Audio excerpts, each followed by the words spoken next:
From Los Angeles, Rethinking Heroes with Cary Harrison. I've spent a decade taking a bite out of conspiracy theories, unraveling urban legends, and grappling with worldwide top secret issues. I've even racked up some of their awards. Wow, I mean, first of all, what a question. Journalism is about telling the truth, all while ferreting out the bottom line. I'm a Harrison Hellraiser. With me, Cary Harrison, as your guide. Rethinking Heroes with Cary Harrison. And it is Rethinking Heroes, rethinkingheroes.com. Cary Harrison, your new best friend. Welcome almost to 2025 as we teeter off. I hope you all had a great holiday. I did. I took 6 people to Europe to see Christmas markets, something that many of us have sort of vaguely heard about. Europe used to be like high season in August. You couldn't get a hotel room. You couldn't get an airplane. Now it's winter. I mean, remember the days if someone said, you want to go to winter? You want to go to Europe in the winter? Oh, no. And the airlines were offering $60 tickets. Now it is super high season. The planet wants to be there for these Christmas markets. So I took some of our listeners, some cool people, and really had a great time of bonding and taking a peek at some of the countries that might be interesting escape hatches, should one need one, if you catch my drift. Anyway, happy holidays to you. Glad to be with you. We're going to open up the phones in just a few minutes because, boy, do we have so much going on. Talk about living an unfolding nightmare for many and great pleasure and joy for others. If you're into a giant bank robbery, you're right in the middle of it. And hopefully you don't get shot. Speaking of shot, 2 people have become folk heroes in this country, despite their outward differences. Luigi Mangione and Kyle Rittenhouse have fascinating similarities, if you think about it. Kyle Rittenhouse shot 3 men, killing 2 of them, but was acquitted of all homicide charges after arguing that he fired in self-defense after the men attacked him. On the other hand, Luigi Mangione is facing a second-degree murder charge in New York City in relation to the deadly sidewalk shooting of United Healthcare CEO Brian Thompson. Now, Mangione is most famous in New York City as the pizzeria owner who won much praise for his truly generous pandemic-era pizza donations. As you remember, we couldn't get food. There was no supply chain. It was hard to eat. You couldn't go outside. This guy was handing out free pizza for people who were feeling alone during the epidemic. And Mangione's selflessness, observed as such by the people of New York City, was an inspiration and a reminder of the strength that comes from supporting one another. Now, does this excuse violence? No. But on the flip side, Kyle Rittenhouse represented defiance in the face of dangers to public safety and order. That was his bag. And he sparked a heated discussion about the role of law enforcement and the right to bear arms throughout the country. So why are these people suddenly elevated to the status of folk heroes, right? Mangione and Rittenhouse, they couldn't be more different in their stories, but they both touch people deeply because they both represent universally held ideals and goals, whatever those might be, because they cultural ideals, things that have become anathema to us to being able to reach, a sense of safety, security, community. So it doesn't matter which one is doing it. This makes them folk heroes in an era where this stuff seems to be completely absent. Their shared need for belonging and some kind of structure in an otherwise disordered environment is echoed by one another, right? During these times when divisions are widening and people are looking forward to heroes who represent their own ideals. And let's be honest, by the way, we're live streaming video right now, which you can go on my Instagram channel, Cary Harrison. You can go on YouTube, Cary Harrison. You can go on our KPFK Facebook page, see the live streaming video there as well. And you'll see pictures of Mangione. Part, I think, of his appeal is part of his appeal. So take a look at that and understand also why decisions happen to be made. Think about this. You kill 2 civilians and you get off scot-free. That's, of course, Rittenhouse. You kill a corporate CEO and you're facing second-degree murder charges. Even so, most Americans are so upset about the health insurance system that the internet is flooded with dark jokes about that same killing. The reaction shows a change in thinking that private insurers considered brutal techniques, those are now being seen as violent, like street crime is violent, even as corporate serial killers, by denying millions of people the complete medical services they require.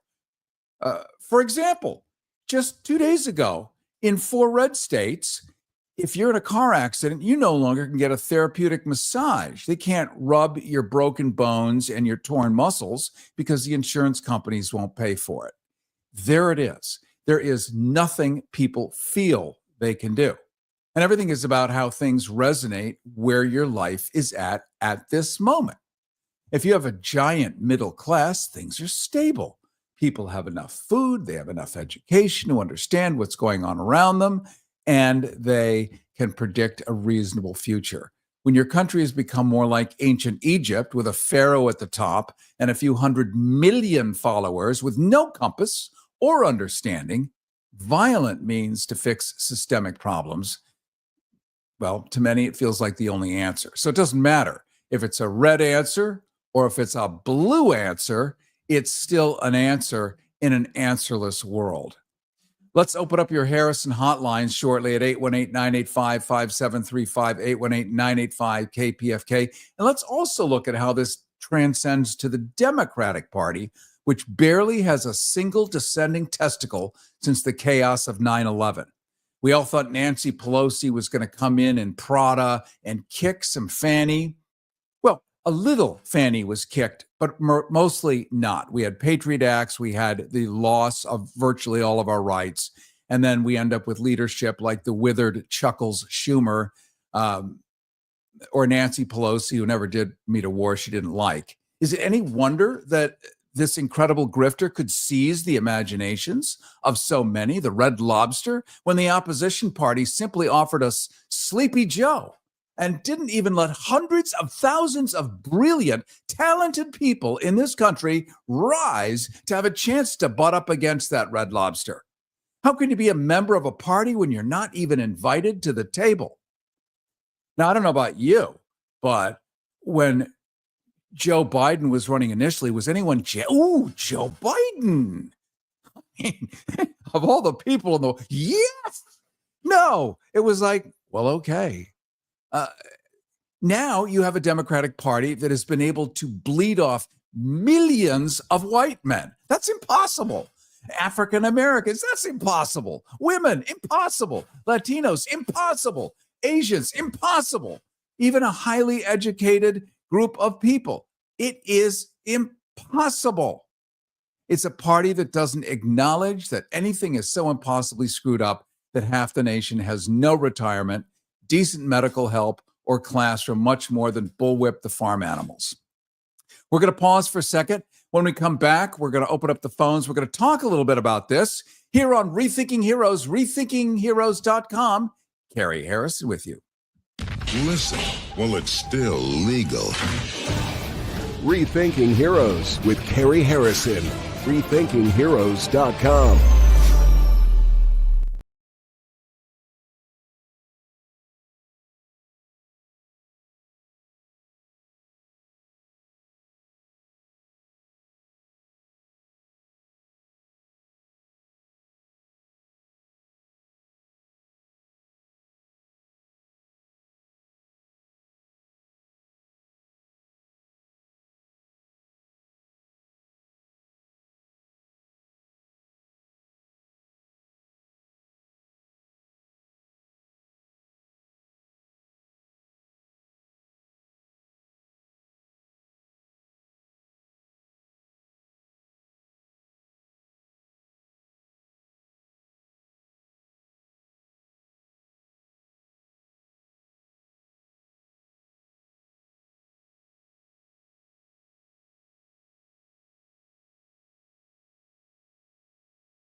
are in complete control. We are Rethinking Heroes with Cary Harrison. RethinkingHeroes.com.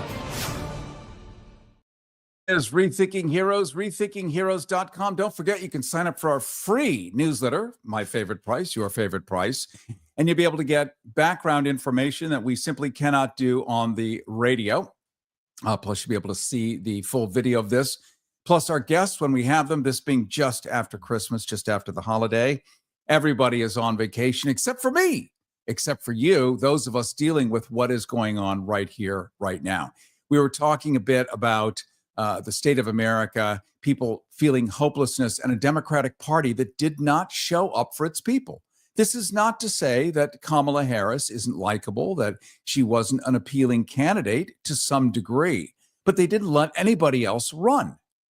They didn't let anybody else run. Did I happen to mention they didn't let anybody else run? You were just thrown that and told she could beat Donald Trump.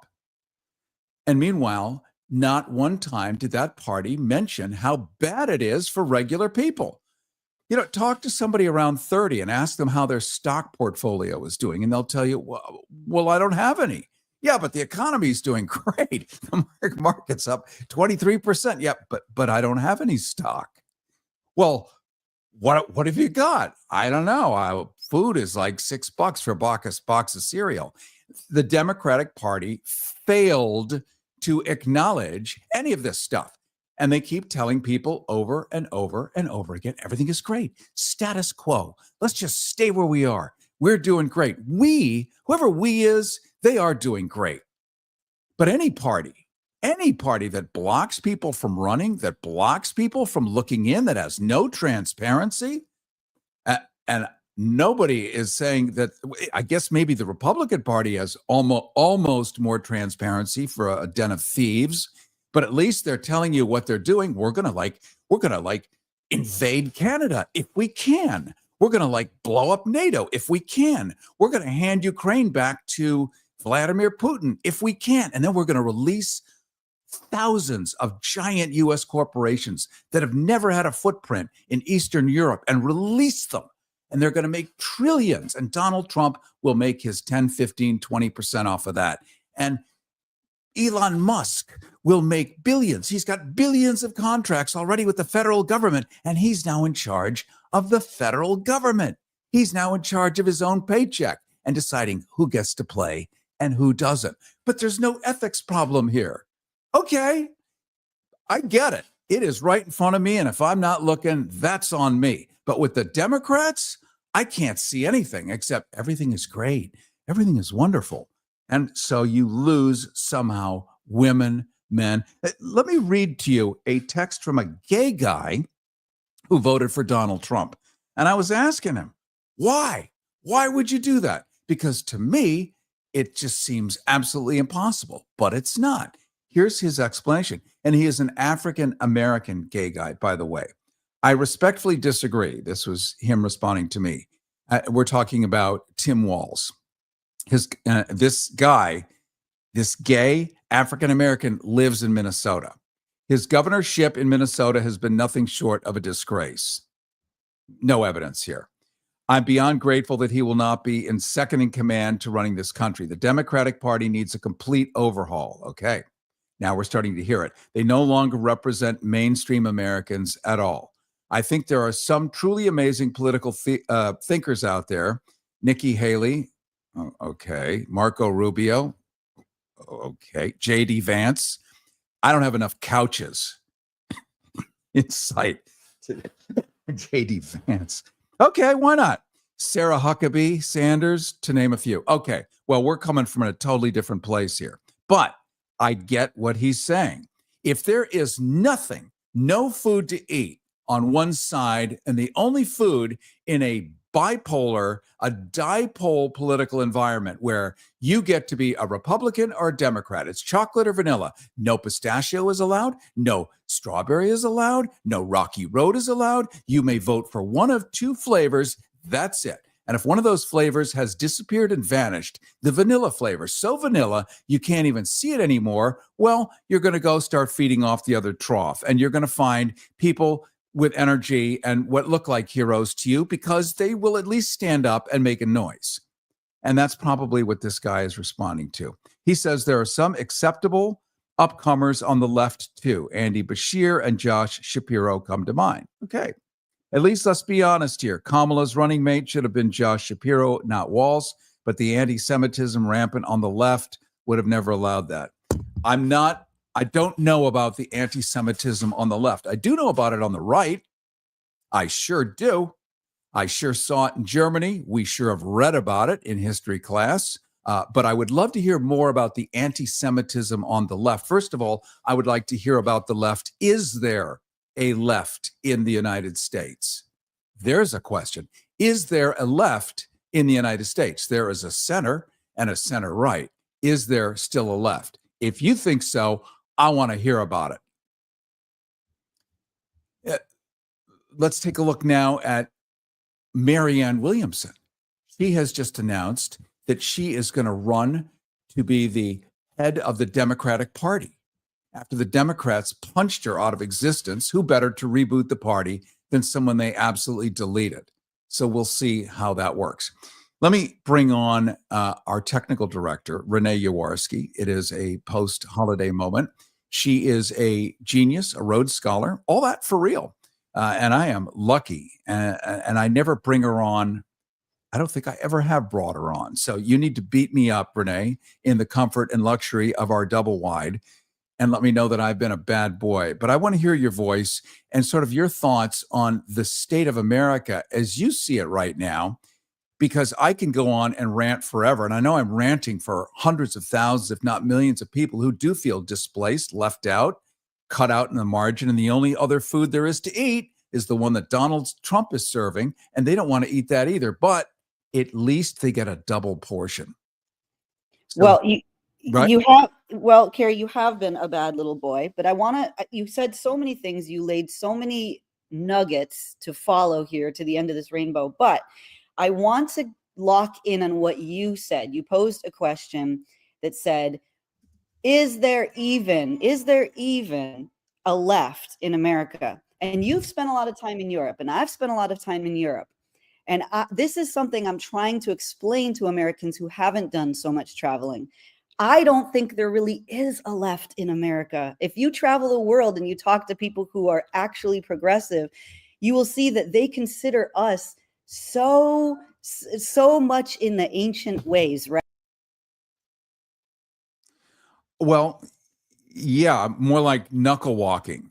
Right, exactly. And so for people, but I get asked all the time, what do I mean by that? I mean, I had a friend who worked with me on a project and she came here from Iceland. She literally had to go back home for mental health concerns because she said, I am so concerned with how rigid, how puritanical, how backwards American culture is, and I can't handle it. And she was living in a very progressive part of this country.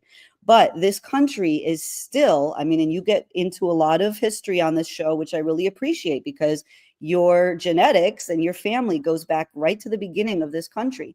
And it's true that there's a lot of things that Americans are holding on to from the past that other countries have long since let go of. And one of them, this is not even the biggest one in my mind, but when you talk about someone like Kamala, I mean, Americans still are not really ready to have a woman president. They say they are, but in practice, we haven't. And so many other countries throughout the entire world on different continents have long since unlocked that. But the misogyny that we have here is extreme. Our sexual mores are extreme, going all the way back to the Puritans.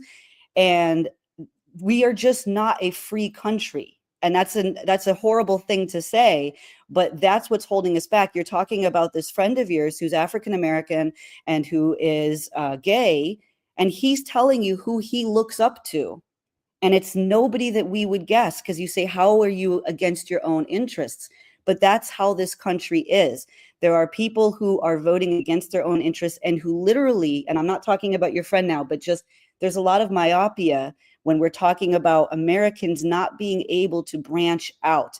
So when we get a guy like Luigi, okay, And why has he become a folk hero? Why is everyone obsessed with him and lauding him? And jury nullification is now on the table, where people think, okay, we're going to get at least one juror who walks in and refuses to give this guy, to actually convict this guy.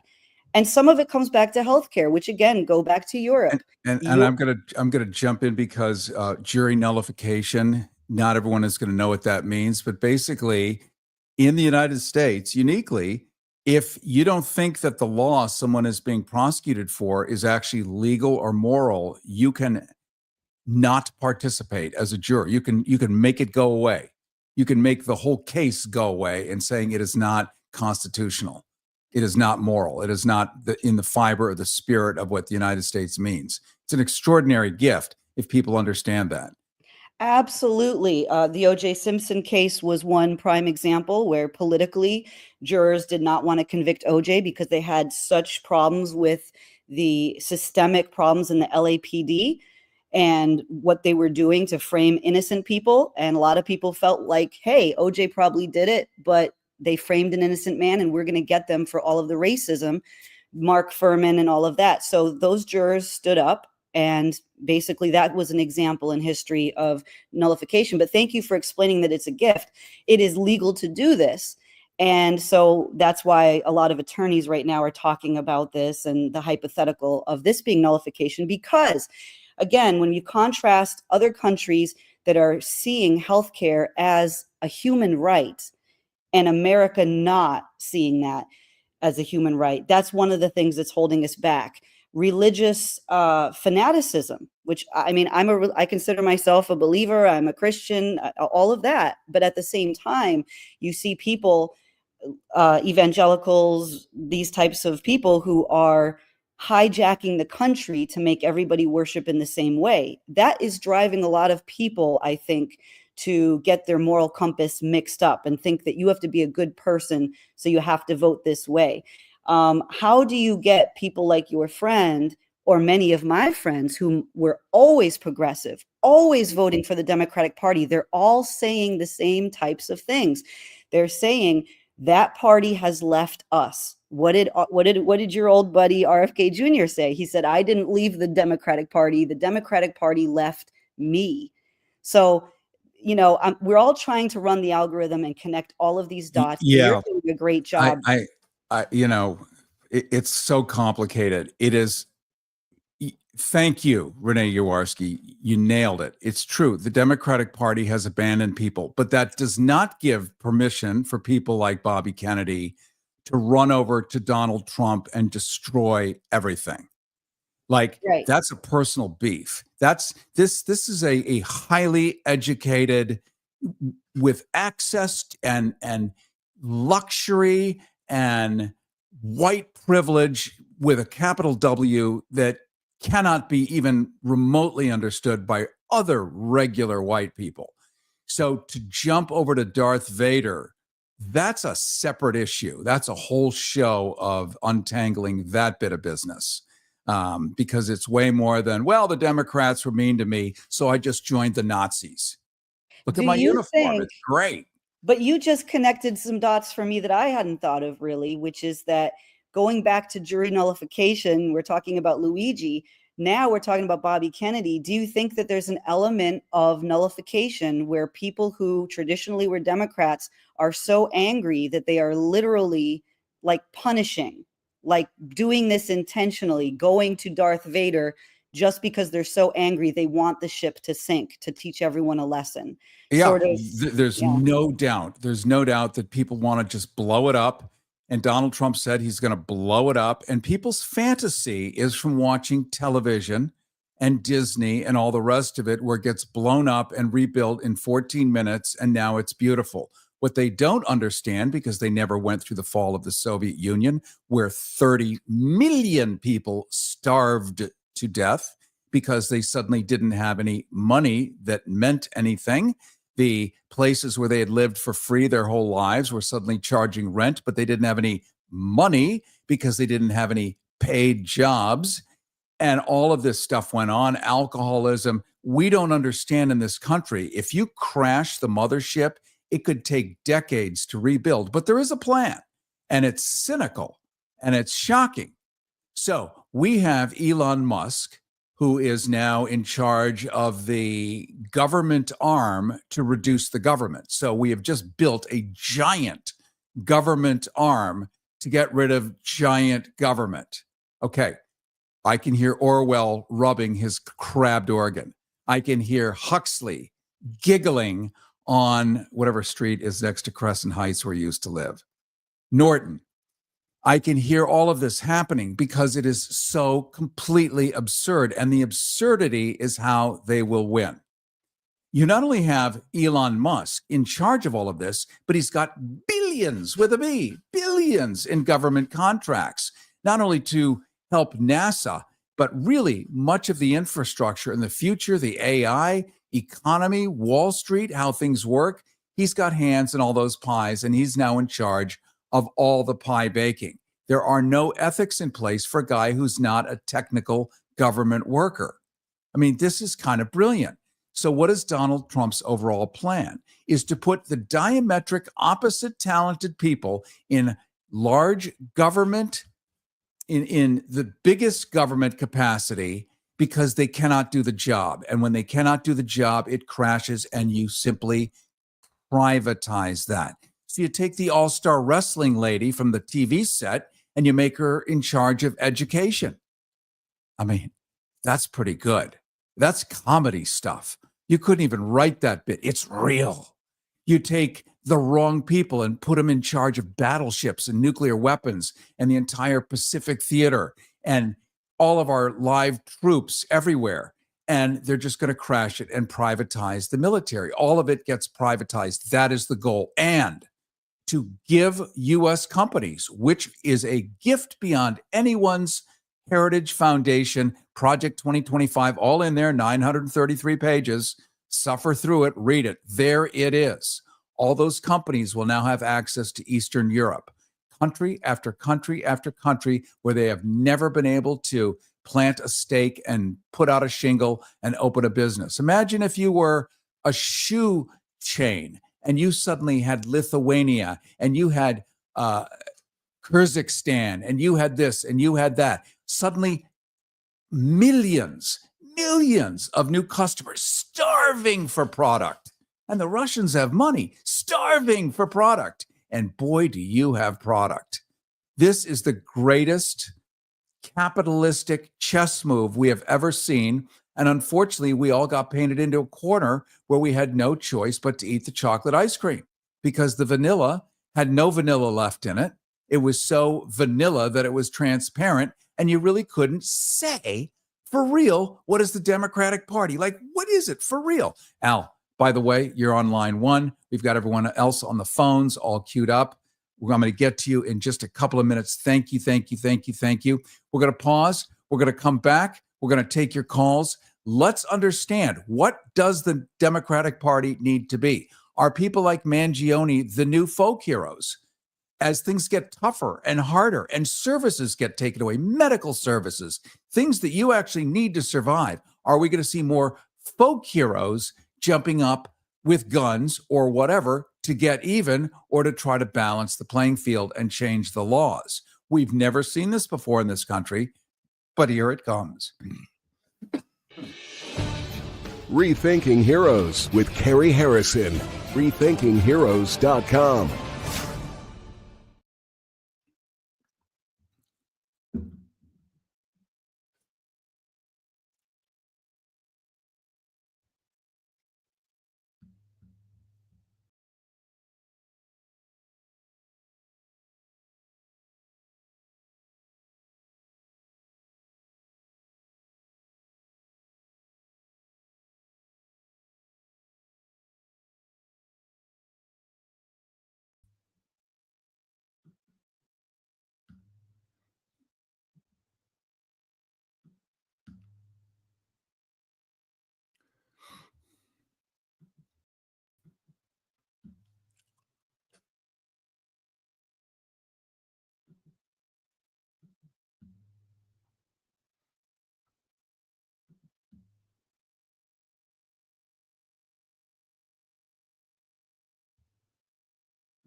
complete control. We are Rethinking Heroes with Cary Harrison. RethinkingHeroes.com. And it is Rethinking Heroes, RethinkingHeroes.com. Sorry for this skittish video that you're seeing as we live stream on YouTube, on Instagram, on Twitter X. I'd like to think that it's clearly a cabal of giant forces that simply don't want a decent stream. So we don't know what it is, but you'll see it. It'll look like sort of dial-up video, but it's pretty cool nonetheless. You can go to Cary Harrison, just Google it for any streaming service, and you'll be able to watch this as well, of course, on the KPFK Facebook page. Well, coming up, we are going to be taking your calls. We're going to figure out how to revitalize one of the two political parties in a country that is supposed to be all about democracy. And how funny that we only have, like I said, chocolate and vanilla, and that strawberry and pistachio and Rocky Road are totally illegal political parties. Unlike in Europe, where they have stability, because you have enough parties that if you get some really bad ones in there, the other ones can form a coalition and block them so they can't tear apart everything.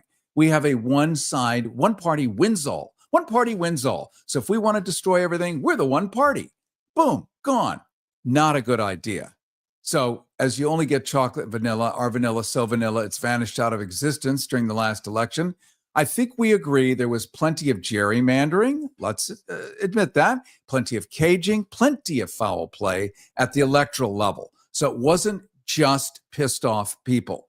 But let's not pretend that it was a giant heist and that a couple of 100 million people aren't actually transfixed by the apartheid era South African Elon Musk and his first lady.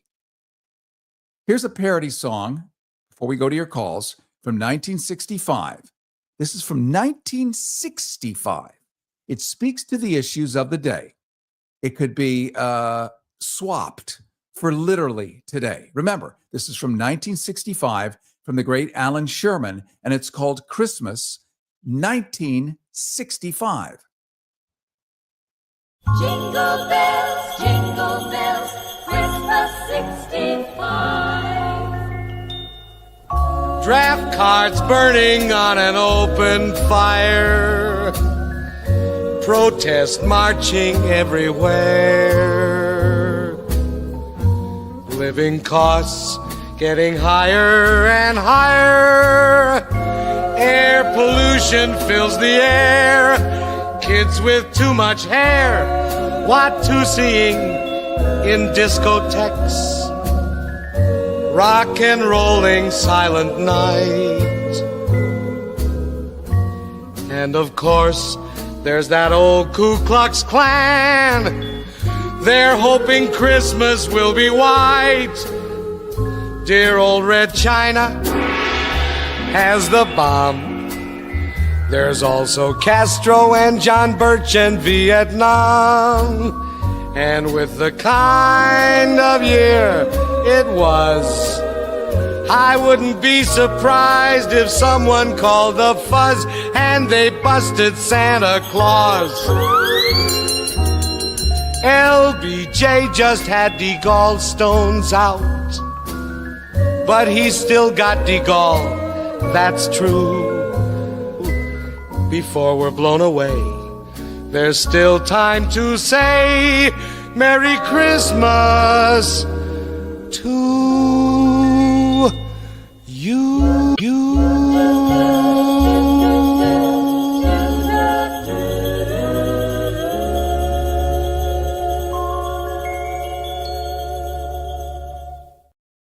Okay. You gotta love that. What is the difference between 1965 and today, except that a box of cereal is probably $8 more? But really, it's the same scenario. And people were freaked out then. They're freaked out now. We're going to go to your phones at 818, your Harrison hotlines, 818-985-5735, 818-985-KPFK, 818-985-5735. Let's take a look at everything from Mangione to the Democratic Party, whatever's left of it, the last wisp of it. And here we are facing a brand new surreality that many people are not sure how that's going to play out. Let's go first to Al in Los Angeles. Al, you're on Rethinking Heroes. Welcome. Good morning. Good morning. I was a deputy registrar, voter registrar in the early 70s, Yeah. working for a candidate in the Raza Unida party. And I came face to face with the influence of money in American politics. And I realized that I was playing the wrong game, because nobody I knew had the kind of money that we were campaigning against. And things have just gone exponentially worse as far as finances in the political system.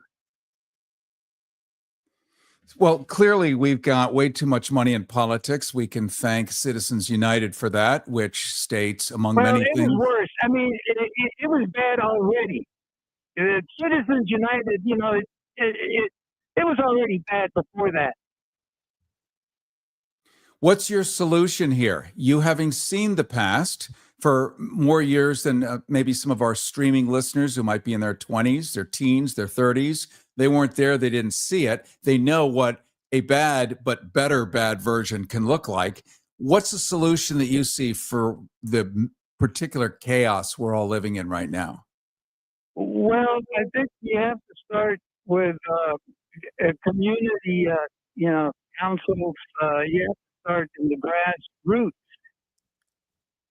And then, the municipal government, and then the state government, and then the federal government. But you really got to start small. But can I ask you a question? You can ask me 3.7 questions. Well, my question is, why is not even the alternative media address the elephant in the room, which... Al, I think you just dropped out. I didn't quite get your question. Can you ask it again? You dropped out there for a moment. Why is there no word about the elephant in the room called the Federal Reserve, which is not taking the bulk of the federal budget to pay for the interest? Okay, cool. Thank you, by the way, for your call. You're dropping out. I really appreciate it. We're going to go next in just a second to Gene in Glendale. The Federal Reserve is one of those, excuse me, the air pollution is really bad today. It's one of those organs of government that people don't understand. It's actually sort of not part of the government, is it? There's a terrific book written called The Creature of Jekyll Island, all about 1916, when this was created, this odd independent central bank that runs pretty much everything. And then, of course, later, after World War II, we had the Bretton Woods Agreement where we swapped with Great Britain. They became the bank. We became the military arm of Earth, now occupying more military bases than even the Holy Roman Empire ever would, even through all of its churches almost. We have an incredible grasp, an incredible grip. So here we are with this interesting monetary system that most people don't understand. And we're not supposed to understand it, or we're going to lose faith in it, aren't we? Back during Dickie Nixon, Swingin' Dick Nixon, not Swingin' Dick Cheney, but Swingin' Dick Nixon, we still had a gold standard. And you'll remember, historically speaking, in the 1970s, around 1974, Richard Nixon took us off the gold standard and we became a fiat currency. In other words, it's make-believe. There's nothing backing it. Have a nice day. Well, what's my dollar worth if there's nothing backing it? Shut up. Have another drink. So here we are today with this kind of odd system. And as we know, Elon Musk is pushing us more and more toward crypto. What is backing crypto? Talk about a fantasy. Now, I have some because I bought some a damn long time ago during COVID. Like it was coming out, Bitcoin, it's, $50,000 or whatever it was back then. You buy a couple or one. And sure, it's almost doubled. It took many, many years, but it's nothing. It could dial back to zero. And if you literally crash the economy by putting giant tariffs and your bonds become worth nothing because there is no value in anything. And so people stop buying bonds. What are they left buying? Crypto. But what if crypto dials back to zero? There's like nothing to it. These are questions that really need to be addressed. And they need to be addressed by this incoming government. Unfortunately, there's no way to connect with it in a real way because they're moving so fast. It's like a rolling S show. So I want to hear from you what you know how to do to contain madness, because there has to be a way around this stuff. Let's go next to Gene in Glendale. You're on Rethinking Heroes. Welcome. Mr. Cary Harrison, our new best friend, thank you so much. Question from a month and a week ago. Last time we talked about, before I get to that, two things you mentioned today. Before I get to that, hopefully next week I'll ask you about one of your colleagues, not on Pacifica, but Pacifica affiliated. I'll ask you about them. But two things you said today. First of all, our enemy, Cary Rittenhouse. This might have gone below people's radar, but at the time, Hey, Gene, I am not being rude here. It's just your cell phone is super muddy. I don't know if you're on I don't know if you're on a speaker phone, but spoons and NYPD food. So in case anybody doesn't like Rittenhouse, they should look at Ricky Schroeder for money so we know where he stands and his worldview is. The second thing, thank you for in a nice, polite way putting your producer in check with regards to Bobby Kennedy Jr. Hey, Gene, are you on a speakerphone? Are you on a speakerphone? Gene, hello.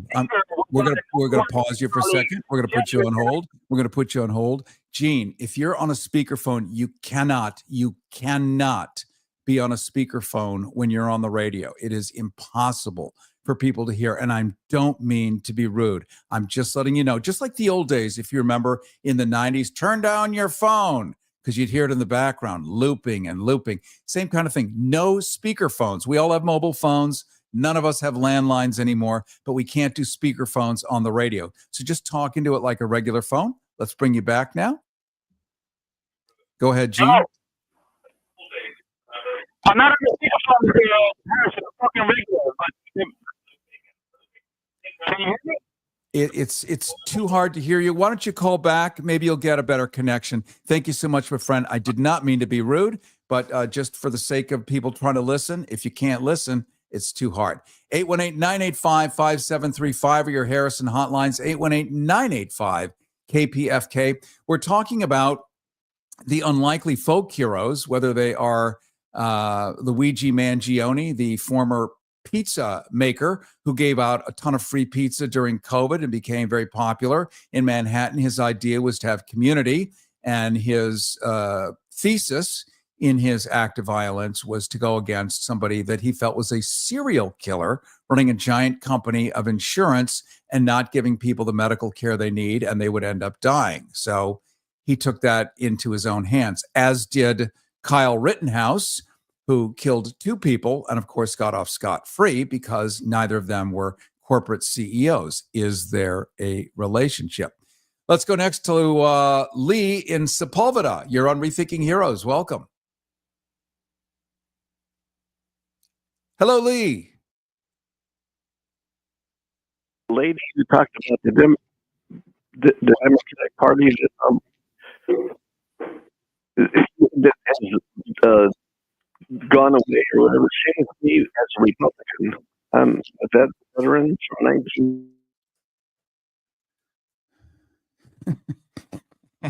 19GRIDLX, and that it gets all of us who are not part of those parties anymore. The Greens, the Republicans, the Independents, the Democrats, the Libertarians, and X is everybody else, all others who are in other parties or no party. So I don't know what's going on with this telephone, but I'm getting a lot of feedback. Well, so you're hearing me, but I don't know. Anyhow, the answer to all of this is online with something called STUN. Shift the unfit narrative. And it's at Passoir.com. P as in Paul, ASIOR.com. And it's the only thing I know that's going to get us out of this whole mess. Spell that again, just for people who didn't hear it. P as in Paul, ASOIR.com. And I can tell you the answer to everything that we're talking about. And it can stop Trump before inauguration. Okay, we will check it out. Apparently, you're going out echoey, not you personally, but your signal, even though we're getting it nice and clear on this side. I do want to thank you so much, my friend. Thank you so much, Lee, very much. That was PAS. Thank you for everything you do, especially for us veterans. Appreciate it. You're welcome, my friend. Happy to do it. I believe he said, and it was hard to understand, PASOIR, Passoir.com, PASOIR. Go check it out for sure. Let's go next to, I think Gene is back with a clearer line at 818-985-KPFK, 818-985-5735. Gene, let's see if we can hear you now. Hello, Gene. Hello, Gene. All right, boom, put him back on hold. So we're talking right now about what's going on with so many moving parts, and they're expressing themselves in random acts of violence. So one, we have folk heroes being born because somebody believes he is standing up for the general public. 380 million of us with forced commercial health care. Now, if you were to, and we've mentioned Europe many times, let's look north to Canada, a place that soon-to-be President Trump wants to annex into the 51st state. They're not sitting back, all 40 million of them, going, oh, okay, sure. Oh, no. Neither is Chuckles and Camilla, by the way. This is not going to fly. And if you were to invade Canada, it is a NATO partner. And what do you think happens when you invade a NATO partner? Invading one is invading all. Boy, are you going to stir things up in the worst possible way. Maybe that is the plan. Again, we're dealing with a mindset that is not linear the way yours is. It's just kind of an emotional vomiting of grifting and tearing off everything that isn't completely nailed down. I get that people see this as a giant reboot, a cleaning of house. Maybe it'll all, the pieces will all land back in some kind of beautiful logical order. Thomas Jefferson will rise from the grave. Ben Franklin will reopen his whorehouses in Philadelphia, as he referred to himself in the family Bible as the world's greatest whoremaster. The good old days. Maybe that's what they hope it is. The MAGA have a wonderful sense of history that never happened that way, which is why I am writing a book called A MAGA History of the United States. And it is a pee in your pants satire because it is so insane, but it certainly looks real. We have to expose things. We have to re-educate ourselves, and we have to find a way to have community. Now that the Democratic Party has basically dissolved, it is nothing. It is pudding. It is applesauce. There is no leader. There is no rudder. There's nothing. I get these weird random emails from Kamala asking for $5. Are you kidding? Are you kidding me? And do you know how hard it is to imagine, is there even a left or anything that is left of center in this country? We, whoever we are, the only people that are allowed to even mention or talk about shortfalls and weaknesses or lack of showing up properly of the Democrats are the Republicans. People who might consider themselves Democrats don't even dare talk about their own party. It's like I have to be politically correct. I can't mention this. I can't mention that. All I could do is maybe say a pronoun. And I may not understand it, but I can't say I don't understand it because I'm going to be in trouble. Enough. Let's just admit gravity's real. Let's say the earth is flat. Let's say the color blue is blue. You know, in the 1920s, the Dean of Oxford wrote a book, which I have. It is the most boring but delicious read. It's thick. And he writes for 400 pages on the evils of not utrifying, vitiating basically language by using words that are so watered down, they don't mean anything anymore. And when nothing has meaning anymore, very bad things can happen, and people no longer have a way to explain it, and they're not allowed to acknowledge it. This is in the 1920s, during the Roaring 20s. And here we are today.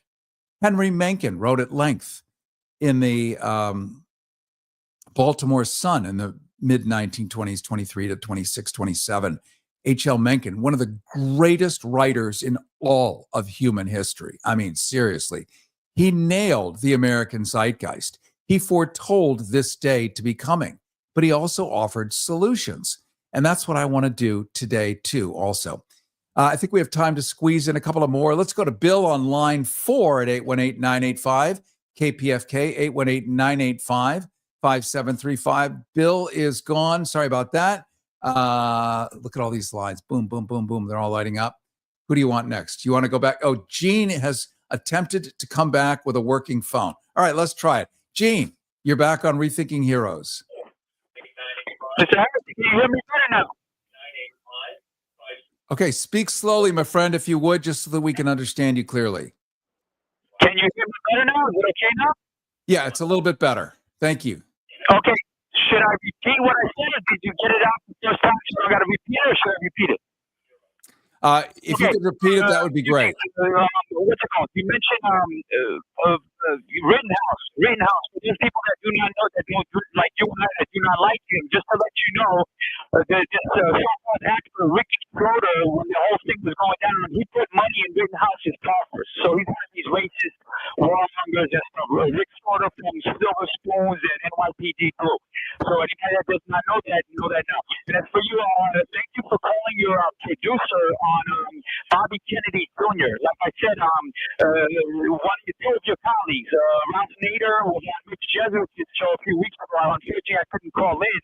And we were trying to give props to Bobby Kennedy and Tulsi Gabbard because Mitch Jesuit said Tulsi Gabbard is anti-war. I don't know how that is when she's for the genocide in Palestine. And as for Bobby Kennedy Jr., Ralph Nader was saying, he's going to go against the corporate, the food companies and all that. So what the hell does that matter when he's for the genocide in Palestine? So thank you for calling your producer.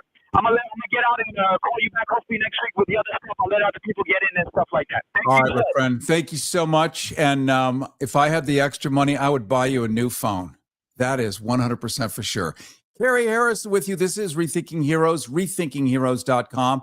Reminding you to get our free newsletter where you're going to get a transcript of everything, including the calls, plus the different guests that we have upcoming. And you're going to have a chance to see behind the scenes, plus get some news stories that we simply cannot do on the radio, especially with the upcoming new FCC head, who has already said what's going to happen to shows like this, networks like this, and legacy media at large. It is going to be a tough haul. So we're going to be relying on you more than ever. Harrison Hotlines, 818-985-KPFK, 818-985-5735. Let's go to Carlos. You're on Rethinking Heroes. Hello. Hey there. Hi, I'm here. Well, listen, I'm really disenchanted with both parties because they're both controlled really by the plutocrats who historically have debate and milk all the societies that they were in. We're talking about Italy way back in the ancient 1500s, and over in Amsterdam after that, and then in England, they milked and exploited, and then transferred to the United States, we can milk and exploited now. So they've gone over to China. And so that's why our country is totally collapsing, because these corruptors come over and take over and take over and usurp all the resources of each country, and consequently we fall apart just like we're doing. So both parties are controlled by these superclass. And the guy was talking about the Federal Reserve Board. The Federal Reserve Board is an example of these supercrats taking over the banking system, then that dictates about the economic policies of all these countries, eventually getting them into huge debt, like we are now, $40 trillion, and bankrupting them because we will eventually be bankrupted. And so, you ask yourself, why don't the Democrats or the Republicans get rid of the Federal Reserve Board? And that's your answer, because they're controlled by the Warburgs, the Chips, the Rothschilds, the Rockefellers. They're the ones that run the whole thing. And their intention is to bankrupt each nation as they go through. Who knows who's going to be next, But we're falling apart, man, and we better realize it. Both parties do not answer to us. We need a plan of the policies of both parties to truly represent the American people. Most of those parties do not. If you notice, most of the politicians of both parties we can't blame the Rockefellers for this. I mean, that would be convenient. It's very 1980s. We can't blame George Soros for this. We can blame a kakistocracy. There's a good one. That I think was the word of 2024, kakistocracy. That is a rule by a handful of nitwits. It's like an oligarchy of morons, a confederacy of dunces, like the title of the great John Kennedy Tool book, which is the greatest book you will ever read. When you read it, it will read you. I read it on an airplane, laughed so hard that I basically soiled myself. And I will admit that in public. That is good writing, for sure. Yes, we are in a world of hurt, but I think we are in for a giant reboot. If we sit and do nothing and let them steal everything that isn't nailed down, much like the Third Reich, I mean, what really did they do? They went in, they invaded every single country, took everybody's oil paintings, everybody's jewelry, took everything. And if you got in the way, you went away. And we're already talking about, as Trump said just the other day, he's going to have a death penalty for monsters. So I want to ask you, as we close here, would you be considered a monster in maybe not his world, but maybe in Stephen Miller's world? Would J.D. Vance tick the box that says monster for you? Are you one of those monsters that gets the death penalty or gets encamped? So we have a lot of work to do. We're going to talk more about it in the future. Cary Harrison with you. Don't forget to go to rethinkingheroes.com. Please sign up for the newsletter so I can send you all the goodies that you deserve for your loyalty, for your friendship, for hanging with me through these holidays, through all of these times. And I'm going to work 200 times harder in the future for you, because we need to do that as we continue live streaming video and bringing everything in this whole network into the 21st and then 22nd century. My best to you. Happy holidays to everyone. This is Rethinking Heroes, and I will see you next week. We are in complete control. We are Rethinking Heroes with Cary Harrison. Rethinkingheroes.com.